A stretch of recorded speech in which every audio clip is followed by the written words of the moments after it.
Fees यहाँ पे काफी ज्यादा होती है, इसलिए उसके लिए भी आपको नीट यूजी क्लियर करके ही यहाँ से जाना होता है। कौन कौन से सब्जेक्ट्स होते हैं जो नीट यूजी एग्जाम में आते हैं? हमारा फिजिक्स आता है, केमिस्ट्री आता है, बायोलॉजी आता है।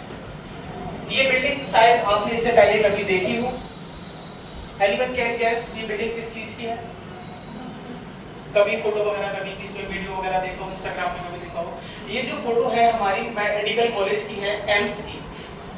एम्स जो है हमारे इंडिया का सबसे पहला, एम्स दिल्ली जो हमारे इंडिया का सबसे पहला और सबसे बड़ा, हर वो बच्चा जो 12th में बायोलॉजी लेता है और डॉक्टर बनना चाहता है, उसका एम होता है कि वो एम्स जैसे मेडिकल कॉलेज में एडमिशन ले। एम्स में केवल वही बच्चे पहुंच पाते हैं जो अपने 9th क्लास से या 10th क्लास से अपने आप को मेंटली प्रिपेयर करके चलते हैं। ये जर्नी बहुत लंबी होती है, ये जर्नी जो है बहुत लंबी होती है, क्योंकि 5.5 साल का एमबीबीएस होता है, उसके बाद आपको एमडी करनी पड़ती है 3.5 साल की। इस साल में आपका मेंटली प्रिपेयर और फिजिकल प्रिपेयर होना बहुत जरूरी है। अगर आप अपने घर के प्रेशर में आके या फिर किसी टीचर के प्रेशर में आके अगर आप एक फील्ड चूज करते हैं, हो सकता है आपकी नीट क्लियर हो जाए, हो सकता है आप एमबीबीएस भी कर लो, लेकिन आप एक अच्छे डॉक्टर नहीं बन सकते। एक अच्छे डॉक्टर आप तभी बन पाओगे जब आपको उस चीज की, उसमें आपको इंटरेस्ट होगा। जब आपका इंटरेस्ट ही नहीं होगा तो आप डॉक्टर नहीं, आप एक अच्छे डॉक्टर नहीं बन सकते।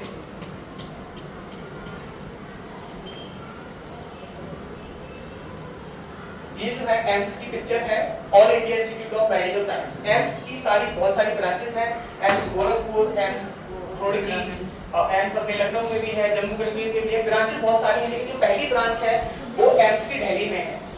यहाँ पहुंचने के बाद मतलब वही बंदा यहाँ पे पहुंच पाता है जो अपने आप को बहुत ज्यादा ही मेंटेन कर पाता है, अपने आप को डिसिप्लिन।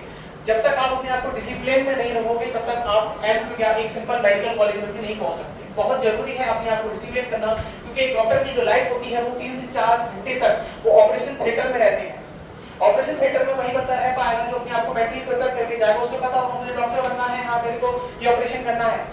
अगर आपका इंटरेस्ट इंस्टाग्राम वगैरह पे, सोशल मीडिया अकाउंट पे है, आपको इन्फ्लुएंसर बनना है, तो आपको डॉक्टर बनना नहीं आप बन सकते एक तरीके से, क्योंकि अगर आप बन भी जाओगे तो व्हाट इज, अब देखो नीट के बारे में आपको ये बताता हूँ।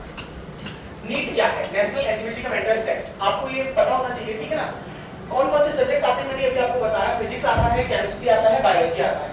बायोलॉजी हमारे दो क्वेश्चन में डिवाइड हो जाता है, जूलॉजी प्लस बॉटनी। 50% का जो वेटेज है हमारी बायो लेती है, क्योंकि हमें मेडिकल फील्ड में जाना है, ऑब्वियसली बायो तो पढ़ाई जाती है। फिजिक्स 25%, केमिस्ट्री 25%, है ना। फिजिक्स में नंबर ऑफ क्वेश्चन कितने आते हैं? 45 क्वेश्चन फिजिक्स के आते हैं, इसमें आपको 45 ही करने होते हैं। केमिस्ट्री में 45 आते हैं, आपको 45 भी करने होते हैं। बायोलॉजी में आते हैं 90 क्वेश्चन, इसमें 45 प्लस 45 मतलब जूलॉजी, बॉटनी। बॉटनी क्या होता है? जो हमारी प्लांट्स वगैरह की स्टडी होती है, बॉटनी। जूलॉजी एनिमल्स की स्टडी जो होती है हमारी जूलॉजी के अंदर आती है।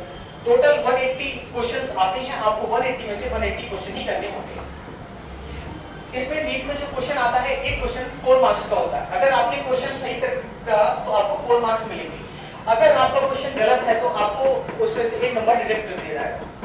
नेगेटिव मार्किंग होती है, इसलिए बच्चे तुक्का इसमें नहीं लगा पाते। बहुत सारे बच्चे जाते हैं कॉम्पिटिटिव एग्जाम देने, तुक्के के भरोसे उसमें तुक्का नहीं लग सकता, क्योंकि 180 क्वेश्चन, 180 मार्क्स की फिजिक्स हो गई, 180 की केमिस्ट्री हो गई और 360 की इसमें बायो होगी, मतलब बायो देखो 50%। और टोटल जो नंबर होता है 720 का होता है। पिछली से पिछली साल मतलब 2024 में बायोलॉजी में मतलब 720 में से 720 एटलीस्ट 10 बच्चों के आए थे। इसको देखिए, टेस्ट जो है वो कंडक्ट कराती हमारी NTA, national test agency. NTA जो है नेशनल टेस्ट एजेंसी, वो इसको कंडक्ट कराती है। ये पेपर हर साल मई के फर्स्ट संडे को होता है। पेपर हर साल मई के फर्स्ट संडे को होता है। अपकमिंग 2025 में जब मई आएगा, उसके जो फर्स्ट संडे होगा उसको ये कंडक्ट कराया जाता है। आपके लोकल स्कूल जो होते हैं उनमें इसका सेंटर जाता है। आपको इसका फॉर्म नवंबर में फिलअप करना होता है, मतलब जब आप 12th में होगी तब आप इसका फॉर्म फिलअप कर सकते हैं। अगर आपका एम है डॉक्टर बनना, तो कौन कौन सी टिप्स हैं वो भी मैं आपको भी डिस्कस कराऊंगा। लेकिन इससे पहले इसमें अगर किसी को कोई डाउट हो, कोई मतलब क्वेश्चन को लेके या फिर नंबर्स को लेके, एनीवन कैन, कोई डाउट है इसमें? 180 आउट ऑफ 1 क्वेश्चन आपको मतलब सारे क्वेश्चन करने होते हैं। अभी लॉकडाउन था, इसमें पैटर्न चेंज कर दिया गया था, लेकिन अभी पैटर्न अब यही है। तो इसमें कट ऑफ भी होता है, कट ऑफ भी होता है। हाँ, कट ऑफ भी होता है इसमें, अभी मैं आपको बताऊंगा कट ऑफ। इसमें 720 हो गया ना। कट ऑफ कॉम्पिटिटिव एग्जाम में देखो, अभी आप जो एग्जाम देते हो अपने स्कूल में देते हो, उसमें क्या होता है, आप कितना अच्छा कर रहे हो, ठीक है, आप कितना अच्छा कर रहे हो उसके बेसिस पे आपको नंबर दिए जाते हैं। लेकिन कॉम्पिटिटिव एग्जाम में आप कितना दूसरों से कितना अच्छा कर पा रहे हो उसको कट ऑफ कहते हैं, मतलब आपके नंबर दूसरों से कितने अच्छे हैं। कॉम्पिटिटिव एग्जाम की यही खासियत होती है कि आप अभी जो नंबर आपको मिल रहे हैं वो आप कितना अच्छा कर रहे हो, लेकिन दूसरा कॉम्पिटिटिव एग्जाम में होता है आप दूसरों से कितना अच्छा कर पा रहे हो उसके हिसाब से आपको कॉलेज मिलता है। मान लो अगर आपके 720 में से 700 मार्क्स हैं, किसी के 705 है, तो उसकी कट ऑफ आपसे हाई जाती है। पेपर का लेवल मान लो अगर क्वेश्चन 45 टोटल 180 क्वेश्चन आए, 180 बहुत हो सकता है पेपर इतना टफ आ जाए कि इसमें से 150 क्वेश्चन नहीं कर पाएगा, 150 तो कोई बंदा क्वेश्चन नहीं कर पाता, कट ऑफ अपने आप कम चली जाएगी ना।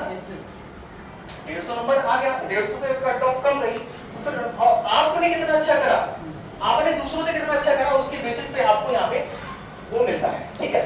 और ये today is your opportunity to build a tomorrow you want. आज आपके पास टाइम है, आप कल क्या करना चाहते हैं उसके लिए आज आपको आज से ही प्रिपेयर होना पड़ता है, ठीक है। नीट यूजी के लिए बहुत मतलब मिथ रहता है बच्चों के लिए अभी हमें कौन सा मतलब कौन से बेटर रहेगा नीट के लिए, हमें ऑफलाइन जाना चाहिए। आपने कोटा का नाम सुना होगा, कोटा एलन अकेडमी है, फिजिक्स वाला है, इन सब के नाम आपने सुने होंगे। तो हमें मतलब बहुत सारे यही रहता है कि ऑफलाइन जाना चाहिए या ऑनलाइन जाना चाहिए, मतलब बहुत बड़ा कंफ्यूजन रहता है ये। ऑनलाइन कौन बच्चा जाना चाहता है, देखो अगर आपके घर पे आपका एक सेपरेट रूम है, आप अपने आप को खुद से डिसिप्लिन कर पा रहे हो, अगर आप time to time mock test दे पा रहे हो, आप टाइम टू टाइम ऐसा नहीं होगा कि मतलब कोई भी सब्जेक्ट उठा के रैंडमली पढ़ना स्टार्ट कर दिया, तो ऐसे मतलब नहीं होता ना। अगर आप फिजिकली मेंटली प्रिपेयर हैं पूरी तरीके से तभी आपको ऑनलाइन जाना चाहिए। ऑनलाइन में मेहनत ज्यादा लगती है, क्यों मेहनत ज्यादा लगती है, नहीं दोगे अच्छे से तब तक आपको वैल्यूएबल नहीं, आपको पता ही क्या चलेगा मैंने पढ़ा क्या है। नीट का एग्जाम जो होता है एमसीक्यू टाइप का आता है, 4 एमसीक्यू आते हैं उसमें से एक करेक्ट होता है। इस एग्जाम में बहुत जरूरी है कंसिस्टेंसी, हमारी पढ़ाई के लिए कंसिस्टेंसी। ऐसा नहीं है कि हमें कोर्स करा रहा है और एक ऑफलाइन जो कि आपको 2 लाख रुपए में पूरा कोर्स करा रहा है, डिफरेंस कुछ भी नहीं है, कॉन्सेप्ट वही है, टीचर्स भी वही हैं, केवल फर्क है तो केवल आपकी कंफर्ट जोन का। अगर आप कंफर्ट जोन को लीव नहीं करोगे तब तक नहीं आपसे नीट क्या आपसे मतलब हो सकता है कि आप बहुत बुकिश नॉलेज वगैरह गेन करके आप कॉन्सेप्ट को समझ नहीं रहे हो और बस रट्टा लगा रहे हो, तो इससे हो सकता है आपका मतलब बोर्ड में बहुत अच्छे नंबर आ जाए, लेकिन कॉम्पिटिटिव एग्जाम में आपको कॉन्सेप्ट की क्लियरिटी होना बहुत जरूरी है। कोई डाउट है तो आपको टीचर से पूछना चाहिए, अगर आप टीचर से डाउट नहीं पूछ रहे हो तो फिर मतलब वैल्यू ही नहीं है कोई चीज। आपका पढ़ने तो सभी आ रहे हैं, आप में से बहुत सारे लोग एम्स में पहुंच आप में से भी पहुंचेंगे, ऑब्वियसली बात है, आपके फ्यूचर है, आप बहुत सारे एम्स में पहुंचेंगे, बहुत सारे मेडिकल गवर्नमेंट मेडिकल कॉलेज में पहुंचेंगे, जीएमसी को शॉर्ट में बोलते हैं, हो सकता है बहुत से कहीं भी ना पहुंच पाए, क्यों, due to the discipline, due to the comfort zone. आपको अपनी कंफर्ट जोन हर किसी को अच्छी लगती है, हर किसी को अच्छा लगता है कि मैं इंस्टाग्राम पे बैठ के रील्स स्क्रॉल करूं बैठ के। आप में बहुत सारे लोगों ने घर पे जाके केवल इंस्टाग्राम उठाया उन्होंने और फॉलोअर्स कितने लगे, अच्छा मेरे इतने फॉलोअर्स हो गए, मेरे यह हो गया, है ना। तो कंफर्ट जोन हर किसी को अच्छी लगती है, लेकिन कंफर्ट जोन के अलावा अगर आप कुछ करना चाहते हो अपनी लाइफ में तो आपको डिसिप्लिन रहना चाहिए, ठीक है ना। एक और मैं आपको एक सक्सेस का फार्मूला देके जाता हूं आज। आप में से कितने लोग ऐसे हैं जिनको ये नहीं पता चलता कि अगर मैं आज स्कूल से मतलब 2 बजे अगर मेरी छुट्टी हो रही है, 5 बजे मतलब पूरा दिन मेरा कहां चला जाता है कि सुबह उठ के फिर से स्कूल चलेगा। मतलब आपके साथ बहुत सारे लोगों के साथ ऐसा होता होगा कि टाइम का मैनेजमेंट नहीं हो पाता, कि मतलब मेरे को पढ़ने थे इतने सारे सब्जेक्ट, पता नहीं मेरा टाइम कहां चला गया। आप में से कितने लोग ऐसे हैं जिनको मतलब ऐसा होता है कि मैं पढ़ना इतना चाहता था, पता नहीं कब शाम हो गई, भाई यही रूटीन चल रहा है, स्कूल जाना है, संडे को पता चलता है छुट्टी है। ऐसे कितने लोग हैं जो मतलब डेली टारगेट अचीव करना चाहते हैं, उनसे हो नहीं पाते। रीजन है ऐसा कोई मतलब जिसको लग रहा है बस मैं आ रहा हूं, मैं यहाँ पे केवल इतना पढ़ रहा हूं, मुझे टाइम ही नहीं पता चलता मेरे को कि मैं कैसे क्या करूं, कि बस सुबह आए और रिसेंटली अभी इतनी जल्दी शाम की हो गई, इतनी जल्दी रात की हो गई, बहुत सारे लोग हैं ऐसे। तो उनके लिए क्या करना है, एक नोटबुक बनानी है आपको आज से, एक नोटबुक बनानी है, उसमें बीच में एक लाइन करनी है। बहुत सारे बच्चे टाइम टेबल बनाते हुए क्या करते हैं, वो एग्जैक्टली टाइम लिखते हैं कि मेरे को 8 बजे उठ के चाय पीनी है, कि मेरे को 10 बजे उठ के जूस पीना है, या मेरे को इतने टाइम मतलब प्रॉपर टाइम होगा।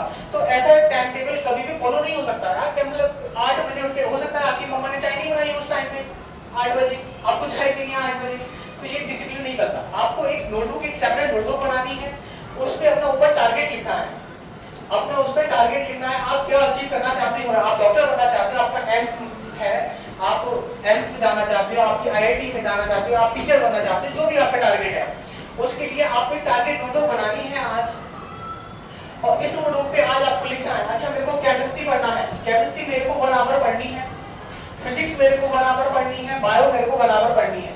एक तरफ आपने ये लिख लिया, दूसरी तरफ इस नोटबुक पे लिखना है आपको केमिस्ट्री मैंने एक आवर लिखी थी, आज की डेट डाली है उस पे कि मैंने केमिस्ट्री एक आवर लिखी थी, मैंने केमिस्ट्री पढ़ी कितने टाइम, मैंने फिजिक्स पढ़ा कितना, बायो पढ़ा कितना, मैंने 1 आवर टाइम दिया था तीनों को, लेकिन मैंने करा कितना आज।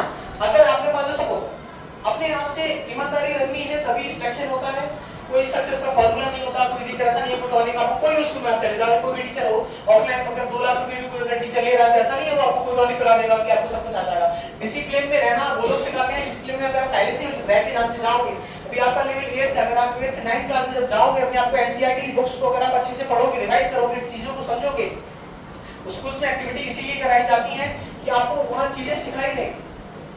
ऐसा उनका मतलब ये नहीं होता, बहुत सारे लोग सोचते हैं कि यार ये एक्टिविटी करा रहे हैं इसका क्या ही मतलब होगा। हर एक एक्टिविटी आपकी एक मेमोरी बनाती है, ये मेमोरी आपको क्लास 12 के बाद बहुत अच्छे से याद आती है कि मैंने स्कूल में ये बनाया था। जो टॉपिक्स अगर मान लो अभी ओजोन डे के ऊपर कुछ बात हो रही थी, अगर ओजोन अगर आपने एक चार्ट बनाया कल तो आपको मेमोरी रहेगी हाँ मैंने 8th क्लास में ओजोन पर चार्ट बनाया था। तो ये मेमोरी है, ये आपको कुछ स्किल्स जो चीजें आपको थ्योरेटिकल रटाई नहीं जा सकती उनको प्रैक्टिकल के थ्रू समझाना होता है। ठीक है, इस नोटबुक पे आपको क्या करना है, केमिस्ट्री आपने बनाकर लिखा, आपने इसमें से भले ही 5 मिनट केमिस्ट्री पढ़ी हो लेकिन आपको इसमें लिखना है कि मैंने 5 मिनट केमिस्ट्री लिखी हुई है।